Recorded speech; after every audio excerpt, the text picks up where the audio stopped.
This is out of Arkansas. A neighbor's death from COVID-19 have an Arkansas town reassessing vaccine. The woman on the right there, y'all, she is a nurse. She is a nurse in Greenwood, Arkansas. I'm looking down here for her name.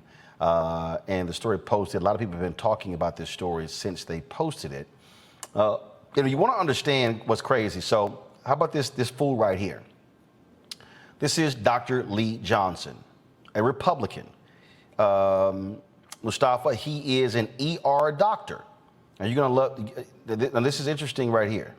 Dr. Johnson is an emergency room physician, a Republican member of, let me go back to the, a Republican member of the Arkansas House of Representatives and a Greenwood local, where he grew up with Mr. Lejeune. These days, he dedicates much of his long ER shifts and his time outside the hospital to talking to patients and constituents about the vaccines and trying to assuage their fears about them. Now, this is what they write. People bring up fears about blood clots. He provides them with factual information about their rarity.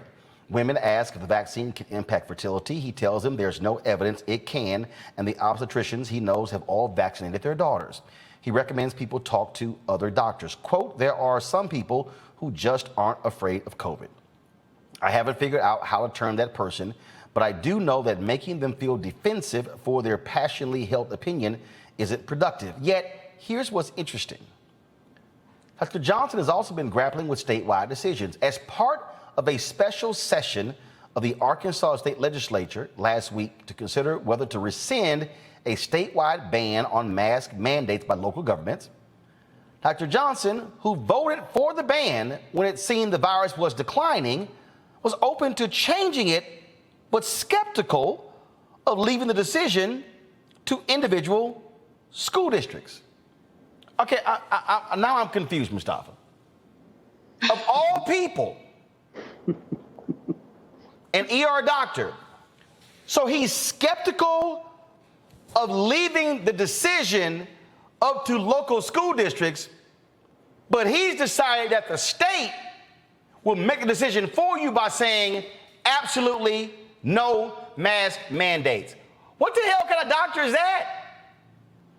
I'm not sure. Somebody needs to take a look at his license, I guess, and do some evaluation there. You know, this is not so different than climate change, where the majority of scientists will tell you, you know, that the impacts are man-made and the different things that are going on. You even have a few doctors who are outside of the norm, who are not willing to stand up and to state the truth, to state the science, which we all know is very clear. This is tied to ideology. And, you know, we've got folks who are making scientific decisions, are making public health decisions based on politics instead of actually following the science. And, you know, they're literally playing with their lives. Now, that's one thing. To play with other people's lives, to play Russian roulette with other people's lives and to possibly expose them is a whole nother matter.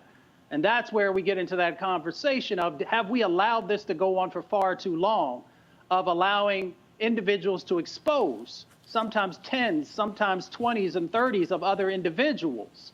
And, you know, we know there's a precedence for sexually transmitted diseases and individuals not being able to do that without there being some legal ramifications for folks who intentionally expose folks. So we've got to get really serious about this, because what has happened is we've allowed these variants to continue to find fertile ground and to grow and to become more virulent. And we now know that the Lambda variant is now starting to take hold inside of our country. So we can either continue to play games and we can continue to allow folks to you know, actually end up getting infected and then being hospitalized, or we can get very serious and start to put some hard things from the federal level in place to actually protect those who, for whatever reason, haven't yet evolved into the basic understanding of what science is telling us. Back to that Roland unfiltered video in just one moment. It's time to be smart. When we control our institutions, we win. This is the most important news show on television of any racial background. Y'all put $2, $3, $4, $5, $10, $15, $20, $30 on this and keep this going. What you've done, Roland, since this crisis came out in full bloom. Anybody watching this, tell your friends, go back and look at the last 2 weeks, especially of Roland Martin Unfiltered. I mean, hell, go back and look at the last 2 days. You've had sitting United States senators today, Klobuchar and Harris. Whatever you have, you can bring to Roland Martin Unfiltered to support it. Please do, because this information may literally save your life. Watch Roland Martin Unfiltered daily at 6 p.m. Eastern on YouTube, Facebook, or Periscope, or go to RolandMartinUnfiltered.com. Support the Roland Martin Unfiltered Daily Digital Show by going to RolandMartinUnfiltered.com. Our goal is to get 20,000 of our fans contributing $50 each for the whole year. You can make this possible. RolandMartinUnfiltered.com.